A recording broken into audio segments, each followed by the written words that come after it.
तो ये जो पाकिस्तान के साथ आपके टकराव हैं उनके बारे में मैंने बताया, क्या इन टकराव में कोई भी 2 इंच जमीन भी आप ले पाए? कभी कभी राजनाथ सिंह जी बयान देते हैं, लेकिन दुख भी होता है और हंसी भी आती है कि राजनाथ सिंह जी इस उम्र में इतनी सीनियरिटी के बाद ऐसे बयान देने की जरूरत क्या है जिससे सिर्फ हंसी आए दुनिया को, जिसका कहीं कोई मतलब नहीं हो। कल तक पीओके पर कब्जे की बात चल रही थी कि पाकिस्तान ऑक्युपाइड जो कश्मीर है उस पर कब्जा कर लेंगे, तो पीओके की बात करते करते राजनाथ सिंह जी अब सिंध की बात करने लगे। कल किसी कार्यक्रम में वो थे, सिंधी समाज का सम्मेलन था, उसके कार्यक्रम में थे और उसमें उन्होंने कहा कि आज सिंध की जमीन भारत का हिस्सा भले ना हो, लेकिन सभ्यता के हिसाब से सिंध हमेशा भारत का हिस्सा रहेगा। जहां तक जमीन की बात है, बॉर्डर बदलते रहते हैं, कौन जानता है कल को सिंध फिर से भारत में वापस आ जाए। कि पाकिस्तान को बार बार धमकाना, यानी कि कोई भी भाषण बिना पाकिस्तान के बिना पूरा ना करना इंडिया की बाउंड्रीज के अंदर, ये भारत के जो टॉप 3 बीजेपी नेता है उनका प्रिय शगल रहा है आज से नहीं, बहुत लंबे समय से। और उन तीनों के नाम आप जानते हैं, मोदी, अमित शाह और राजनाथ सिंह। इनका ये पसंदीदा शगल है शुरू से। इनका कोई भी भाषण कभी भी आपको वो बिना पाकिस्तान के खत्म नहीं होगा इनका। ये बेसिकली एक त्रिमूर्ति है। बेसिकली ये देखिए, एक होम मिनिस्टर है, एक रक्षा मंत्री है। मोदी जी तो मोदी जी है, वो तो विश्वगुरु है, उनकी तो छेड़खानी मत कीजिएगा।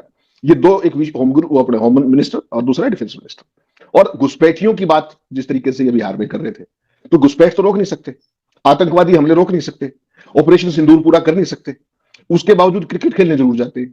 ठीक, राजनाथ सिंह जी हमारे बड़े सीनियर पॉलिटिशियन हैं, यूपी के चीफ मिनिस्टर रहे हैं, एग्रीकल्चर मिनिस्टर रहे हैं अटल बिहारी वाजपेयी के जमाने में। जिस समय आप देखते हैं कि मोदी जी कोई खास बड़े नेता नहीं थे, उस समय वो एग्रीकल्चर मिनिस्टर हुआ करते थे और अब रक्षा मंत्री हैं।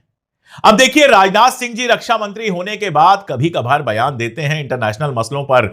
आमतौर पर जो बयान आते हैं वो मोदी जी और दूसरे लोगों के आते हैं, विदेश मंत्री के आते हैं। कभी कभी राजनाथ सिंह जी बयान देते हैं, लेकिन दुख भी होता है और हंसी भी आती है कि राजनाथ सिंह जी इस उम्र में इतनी सीनियरिटी के बाद ऐसे बयान देने की जरूरत क्या है जिससे सिर्फ हंसी आए दुनिया को, जिसका कहीं कोई मतलब नहीं हो। कल तक पीओके पर कब्जे की बात चल रही थी कि पाकिस्तान ऑक्युपाइड जो कश्मीर है उस पर कब्जा कर लेंगे, और यह बात कल तक ही नहीं शुरू हुई थी। आपको याद होगा 2019 में जब 370 को हटाया गया था और कश्मीर को 2 हिस्सों में बांट दिया गया था, उसके बाद संसद के अंदर हमारे आदरणीय गृह मंत्री अमित शाह जी कह रहे थे कि जान दे देंगे पीओके के लिए, कि जान दे देंगे, क्या समझते हैं आप, पीओके हम लेकर रहेंगे।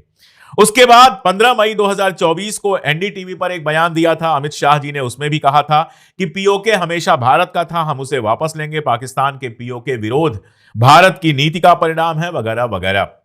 उसके बाद आता है चुनाव, करते करते चुनाव आ ही जाते हैं। 2024 के चुनाव के पहले उत्तर प्रदेश के मुख्यमंत्री आदित्यनाथ कहते हैं कि मोदी जी की सरकार बनी तो 6 महीने के अंदर पीओके भारत में आ जाएगा। अब 6 महीने बीते हैं कि नहीं बीते हैं, यह आप तय कर लीजिए। तो पीओके की बात करते करते राजनाथ सिंह जी अब सिंध की बात करने लगे। कल किसी कार्यक्रम में वो थे, सिंधी समाज का सम्मेलन था, उसके कार्यक्रम में थे और उसमें उन्होंने कहा कि आज सिंध की जमीन भारत का हिस्सा भले ना हो, लेकिन सभ्यता के हिसाब से सिंध हमेशा भारत का हिस्सा रहेगा। जहां तक जमीन की बात है, बॉर्डर बदलते रहते हैं, कौन जानता है कल को सिंध फिर से भारत में वापस आ जाए। आज सिंध की भूमि, मेरे बहनों भाइयों, यह भारत का हिस्सा भले ही ना हो, लेकिन सभ्यतागत रूप से सिंध हमेशा भारत का हिस्सा रहेगा।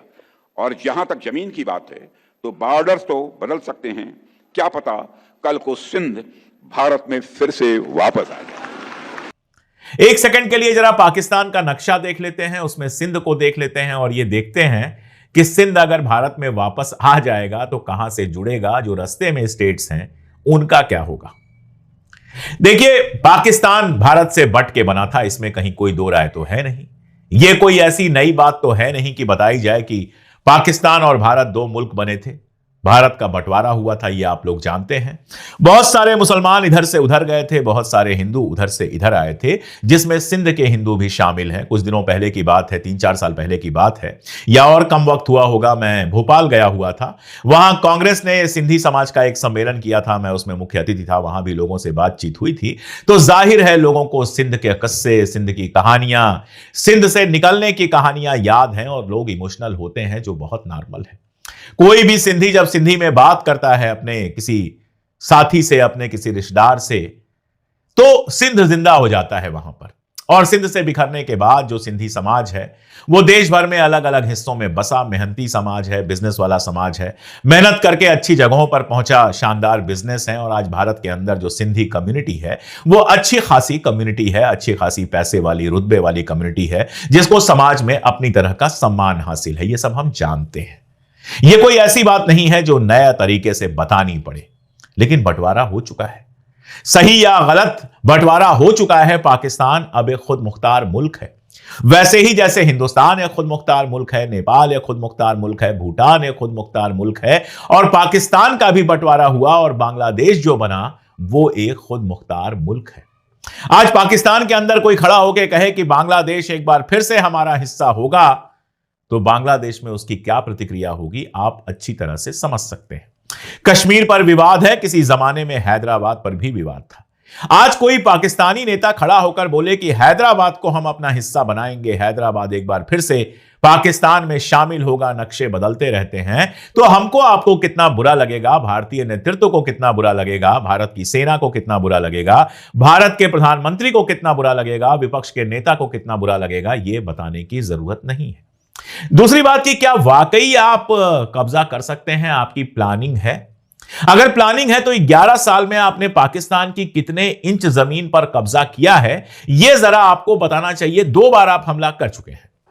एक बार आपने हमला किया 2019 के चुनाव के समय, आपको याद होगा, एक बड़ी घटना हुई थी। हमारी सेना के सैनिक जा रहे थे अपनी ट्रक से टकराया था, एक गाड़ी टकराई थी। उसके बाद विस्फोट हुआ, पुलवामा कांड के नाम से हम लोग जानते हैं, और उसमें हमारे ढेरों सैनिक मारे गए। उसके बाद कहा गया हम घुस के मारेंगे, कुछ हमले वमले किए गए। ऑपरेशन सिंदूर के दौरान एक बार फिर से हमला किया गया, जो 4 दिन में रोक दिया गया, और कहा यह गया कि हमने समझौता कर लिया है। ट्रंप दावा कर रहे हैं कि वो समझौता उन्होंने उनकी जिद में कराया गया है, उन्होंने सारा समझौता कराया है। उसके बाद कहा गया कि कोई भी एक्ट ऑफ टेरर होगा तो उसको एक्ट ऑफ वार माना जाएगा, यानी जंग घोषित कर दी जाएगी। ऑपरेशन सिंदूर जारी है। दिल्ली में एक धमाका हुआ जिसमें काफी लोग मारे गए, 25 लोग मारे गए हैं। उसकी जांच चल रही है और उसको आतंकवाद की घटना कहने में ही पहले कई दिन लगाया गया, और अभी तक पाकिस्तान का नाम नहीं लिया गया। तो ये जो पाकिस्तान के साथ आपके टकराव हैं उनके बारे में मैंने बताया। क्या इन टकरावों में कोई भी 2 इंच जमीन भी आप ले पाए? पीओके पर जो लगातार आप कहते रहे, करते रहे, लगातार बोलते रहे, आपके नेता भाषण देते रहे, मोहन भागवत भी कहते रहे कि हमारे घर में एक कमरा किसी ने हड़प लिया है तो उसको वापस लेना पड़ेगा। इन सब कहने का कोई मतलब हुआ? यह सब कहना सिर्फ तालियां बजवाने के लिए होता है या इसका कोई मतलब होता है? सड़क का बंदा कहे तो कोई बात नहीं, भारतीय जनता पार्टी का कोई सड़क का नेता कहे, कोई जिलाध्यक्ष कहे, कोई प्रदेश अध्यक्ष भी कहे तो मुझे कोई दिक्कत नहीं है। वो पॉलिटिकल आदमी है, कुछ भी कह सकता है। लेकिन जब आप रक्षा मंत्री, गृह मंत्री ऐसी गद्दियों पर बैठे होते हैं और कोई बयान देते हैं तो वो दूर तक जाता है, और जब दूर तक जाता है तो इसके रिएक्शन भी होते हैं। दुनिया भर में आपकी इमेज खराब होती है। बलूचिस्तान को लेकर जिस तरह के बयान दिए गए, जिस तरह की फिल्में बनी, उससे क्या हुआ? हुआ यह कि इंटरनेशनल बयानों में बलूचिस्तान को शामिल किया गया। पाकिस्तान दुनिया भर में क्लेम करने लगा कि बलूचिस्तान में जो आतंकवाद हो रहा है या बलूचिस्तान में जो विद्रोह हो रहा है, बलूचियों के साथ जो कुछ पाकिस्तान करता है वो आप जानते हैं, बताने की जरूरत नहीं है। लेकिन बलूची विद्रोही जो कुछ कर रहे हैं उसके लिए हिंदुस्तान को जिम्मेदार ठहरा दिया गया। हिंदुस्तान जिम्मेदार है कि नहीं मैं नहीं जानता, लेकिन माहौल ऐसा बनाया गया कि बलूचिस्तान में सब कुछ हम कर रहे हैं, फिल्में तक बना दी गई, जाने क्या क्या कर दिया गया। उसका फायदा नहीं हुआ, दुनिया भर में हमें नुकसान हुआ। जिसको करना होता है वो चुपचाप करता है, ऐसे थाली बजा के नहीं करता। दूसरी बात यह कि आज का जमाना वो नहीं है जिसमें किसी मुल्क के ऊपर आप अगर आक्रमण करते हैं तो इसको अच्छी बात माना जाता है। ऐसा नहीं है। यूएन के बनने के बाद किसी देश पर आक्रमण को गलत माना जाता है। एक तो आपको आक्रमण करना नहीं है, कब्जे की कोई नीयत नहीं है, ऊपर से ऐसे बयान देकर अपनी जब बेइज्जती करवाते हैं तो पाकिस्तान को मौका मिल जाता है बयान देने का, आपके ऊपर हमला करने का। वही हुआ। राजनाथ सिंह के बयान के बाद पाकिस्तान से तीखी प्रतिक्रिया आई। विदेश मंत्रालय ने ऑफिशियल बयान जारी किया और इस टिप्पणी की कड़ी निंदा की। वैसे राजनाथ सिंह जी भी कड़ी निंदा अक्सर करते रहते हैं, तो इस बार राजनाथ सिंह जी की ही कड़ी निंदा हुई। मंत्रालय ने कहा कि राजनाथ सिंह का बयान जो है वो अंतर्राष्ट्रीय कानून का उल्लंघन है, और फिर उसको धर्म पर ले आए कि इससे हिंदू धर्म की विस्तारवादी सोच झलकती है। बयान देने का मौका मिल गया। आपने बयान देने का बिना मतलब का मौका दे दिया, जबकि एक हिंदुस्तानी होने के नाते और हिंदुस्तान की खबरों पर नजर रखने के नाते मैं जानता हूं कि भारत सरकार ऐसा कोई प्लान नहीं बना रही होगी। सिंध पर हमला करना या सिंध को हिंदुस्तान के साथ मिलाना भारत की आर्मी के किसी प्लान में शामिल नहीं होगा। लेकिन इस तरह का बयान दिया गया सिंधी समाज के भीतर तालियां बजवाने के लिए।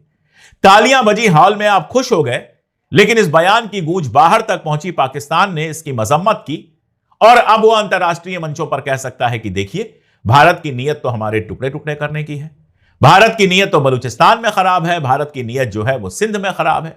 कश्मीर, मसला है कश्मीर तो है दुनिया के सामने, लेकिन वहां भारत के अपने भी क्लेम है, बहुत सारा ऐतिहासिक मामला जुड़ा हुआ है। लेकिन सिंध का बंटवारा या फिर बलूचिस्तान का बंटवारा जो हुआ वो तो दोनों देशों के बीच में हो चुका है। अब उस पर नए सिरे से हो सकता है। 47 में बहुत कुछ ऐसा हुआ था जिसको पढ़ के मुझे भी गुस्सा आता है, जिसको सुन के मुझे भी गुस्सा आता है, बुरा लगता है। लेकिन 70-80 साल हो गए हैं, कब तक हम उसी के सहारे राजनीति करते रहेंगे? बेहतर तो यही होना कि पाकिस्तान अपना वाला हिस्सा संभाले और हिंदुस्तान अपना वाला हिस्सा संभाले, अपने अपने नागरिकों को खुश रखे, उनको अधिकार दे। ऐसा नहीं है कि सिंध में पाकिस्तान सब अच्छा ही कर रहा है। सिंध में भी एक तबका है जो पाकिस्तान से नाराज है और वो हिंदू नहीं है। जय सिंध मुत्तहिदा समाज है, JSMM, उसके अध्यक्ष हैं शफी बुरफत। उन्होंने राजनाथ सिंह के बयान का स्वागत किया और कहा कि भविष्य में एक आजाद सिंधु देश भारत के साथ संघीय रिश्ता बनाए रख सकता है। यानी वो सिंध की आजादी की बात कर रहे हैं, भारत के साथ मिलने की बात नहीं है। आजाद सिंध हो और वो भारत के साथ एक संघीय रिश्ता, फेडरल रिलेशन बनाए रखे, ये उनकी मांग है।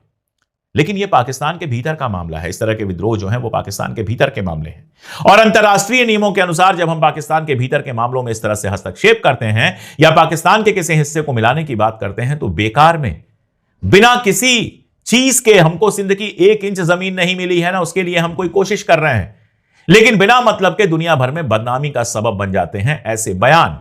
POK को हम अपना हिस्सा मानते हैं, इसीलिए हम पाकिस्तान ऑक्युपाइड कश्मीर कहते हैं। 26 अक्टूबर को जो महाराजा ने साइन किया था हमारे साथ एक्सेशन पर, उसमें पूरे कश्मीर का मामला था। तो जाहिर है कि चाहे वो गिलगिट बाल्टिस्तान हो, चाहे POK हो, मुजफ्फराबाद वाला इलाका हो, हम उसको क्लेम करते हैं कि वो कश्मीर का हिस्सा है, इसलिए हमारा है। तो उस पर बयान फिर भी समझ में आते हैं। लेकिन अब सिंध पे बयान होगा, कल को NWFP पे बयान होगा, इनका क्या मतलब है? इससे तो बेहतर है राजनाथ सिंह जी इकट्ठे पूरे पाकिस्तान पे क्लेम कर दीजिए, एक बयान जारी कीजिए कि पूरा पाकिस्तान हम जल्दी ही कब्जा करके हिंदुस्तान बनाएंगे। मेरी चिंता अलग है, यहां पे हिंदुस्तान में जो हिंदुस्तानी मुसलमान हैं उनको तो आप लगातार देशद्रोही कह रहे हैं। पाकिस्तान को शामिल कर लेंगे या सिंध को शामिल कर लेंगे या इन इलाकों को शामिल कर लेंगे तो मुसलमानों की संख्या हिंदुस्तान के अंदर जबरदस्त हो जाएगी। फिर इनका क्या करेंगे? इनको अपने देश में बना के रखेंगे या तब कैसे आप कह पाएंगे कि पाकिस्तान भेज दो? अभी तो जो आपके खिलाफ बोलता है सबको पाकिस्तान भेजने की आप बात करते हैं। तो पड़ोसी की बात जब हो रही तो पाकिस्तान की बात हो रही है और फेंकने की बात हो रही है, तो मुझे ऐसा लगा कल कि शायद राजनाथ सिंह जी और मोदी जी में कुछ फेंकने का कंपटीशन चल रहा है।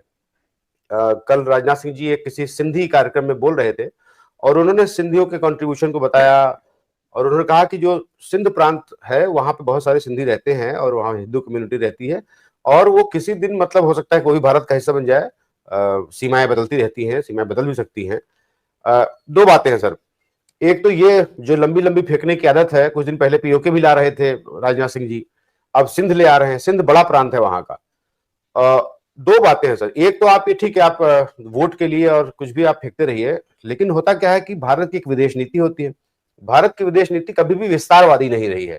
हमने आज तक कभी सीमा रेखा नहीं चेंज की। चीन हमारे में घुस आता है, अभी भी घुस के बैठा हुआ है, लेकिन हम किसी के टेरिटरी में नहीं जाते। और यही पंडित नेहरू से लेकर के आज तक यही पॉलिसी, हम एक्सपेंशनिस्ट नहीं है, हम विस्तारवादी लोग नहीं है। सबकी हम संप्रभुता का सम्मान करते हैं, सबकी सीमा रेखा का सम्मान करते हैं। तो 2 बातें हैं कि क्या यह संभव है कभी भी कि सिंध हमारे पास आ जाए? दूसरा, क्या भारत का जो हमेशा से स्टैंड रहा दुनिया में, हम एक्सपेंशनिस्ट नहीं है, क्या वो स्टैंड चेंज करने की बात कर रहे हैं राजनाथ जी? गणेश भाई नमस्कार, आपको सारे दर्शक साथियों को भी थोड़ा देरी के लिए आज माफी है। ये जो कार्यक्रम था ये दिल्ली के अंदर था, विश्व सिंधु फाउंडेशन, तो सिंधियों का एक पूरा संगठन है ये। और जब दिल्ली में कार्यक्रम होता आप समझ सकते हैं, फिर राजनाथ जी का जो पूरा का पूरा जो ऑरेटरी है वो खुल के निकलती है, खासतौर पर जब सामने कोई, फिर उन्होंने अडवाणी जी का नाम लिया कि किन परिस्थितियों में वो आए थे, वो सारी चीज। देखिए ये जो RSS के लोग हैं बेसिकली ज्ञानेश भाई, ये अखंड भारत से शुरू करते हैं, पिछले 100 साल से अखंड भारत से शुरू करते हैं। अखंड भारत का मतलब क्या है? पूरा का पूरा जो भारतीय उपमहाद्वीप है उसके जितने भी हमारे पड़ोसी देश, बांग्लादेश, नेपाल, म्यांमार, सारे पाकिस्तान, इन सारों को मिलाकर के, इवन बर्मा, म्यांमार जिसको आजकल कहते हैं, नहीं, उस ये तो सारे को ईरान का भी मिलाकर, बताते हैं, ये उधर हाँ, ईरान ही बताते हैं। नहीं, उनमें कई फेंकने वालों की अलग अलग रेंज है ना, वो तो जिसकी रेंज के हिसाब से ही फेंका जाता है ना। अब आपने जैसे शुरुआत में बहुत बढ़िया कविता कही कि फेंक जहां तक भाला जाए, तो इस भाले का मुंह एक आध बार कभी चीन की तरफ भी करके देख लीजिए थोड़ा सा। उसमें कम से कम ये होगा कि आप विस्तारवादी तो नहीं है, कोई बात नहीं, अच्छी बात है, विस्तारवादी क्यों होना चाहिए, लेकिन कम से कम जो उन्होंने हमारे तरफ जो कब्जा कर लिया है, जो सुब्रमण्यम स्वामी साहब बार बार बताते हैं भाजपा में रहते हुए, कम से कम उसको तो खाली करवा लो, ज्यादा कोई बात नहीं है, तो ये कोशिश कर लेनी चाहिए।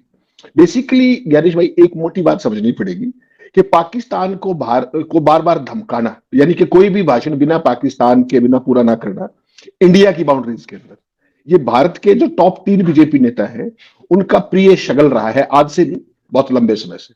और उन तीनों के नाम आप जानते हैं, मोदी, अमित शाह और राजनाथ सिंह। इनका ये पसंदीदा शगल है शुरू से। इनका कोई भी भाषण कभी भी आपको वो बिना पाकिस्तान के खत्म नहीं होगा इनका। ये बेसिकली एक त्रिमूर्ति है। बेसिकली ये देखिए, एक होम मिनिस्टर है, एक रक्षा मंत्री है। मोदी जी तो मोदी जी हैं, वो तो विश्व गुरु हैं, उनकी तो छेड़खानी मत कीजिएगा।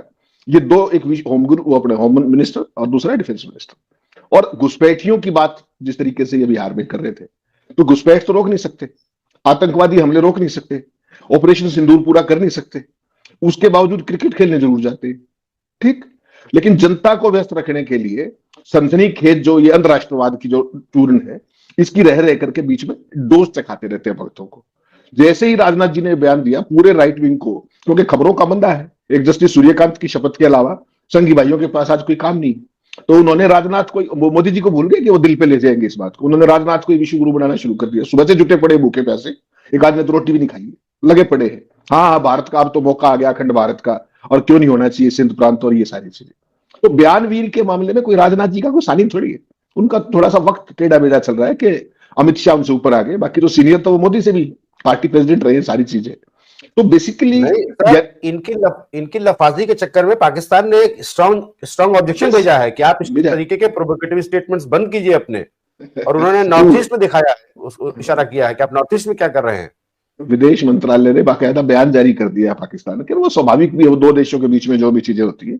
मैं तो कुछ लार्जर पर्सपेक्टिव की बात कर रहा हूँ। बयानवीर जिस तरीके के राजनाथ है, वो कोई आज से नहीं है। पिछला 2024 का चुनाव देखा हुआ आपने, उसमें एक आपको बड़ी मशहूर बयान होगा, इनसे भी बड़े बयानवीर एक और हो गए, उनका नाम है उत्तर प्रदेश के मुख्यमंत्री योगी जी। उन्होंने क्रांति कर दी थी। उन्होंने कहा था कि अगर इस बार मोदी जी पीएम बन गए ना 2024 में, तो 6 महीने के अंदर पीओके भारत के अंदर होगा। बड़ा जबरदस्त बयान, और सारा जो संघ परिवार था वो क्रांति हो गई थी उसमें। 11 साल में पाकिस्तान का 1 इंच भी नहीं ले सके और सिंध लेने का जो है ना बातें कर रहे हैं। और भारतीय मीडिया ने भी खरी खरी सुना दी राजनाथ सिंह को, आपने देख ही लिया होगा वीडियो के अंदर। आज के लिए इतने, मजीद अगर इस तरह की रिएक्शन वीडियो देखनी है तो हमारे चैनल क्रिकेट 4 को सब्सक्राइब कर लें। अगर वीडियो पसंद आई हो तो वीडियो को लाइक और दोस्तों के साथ शेयर ज़रूर कर लें, और अपनी राय का इजहार भी कमेंट सेक्शन में ज़रूर दें। इंशाल्लाह मिलते हैं किसी नेक्स्ट वीडियो में, तब तक के लिए अल्लाह नेगबान।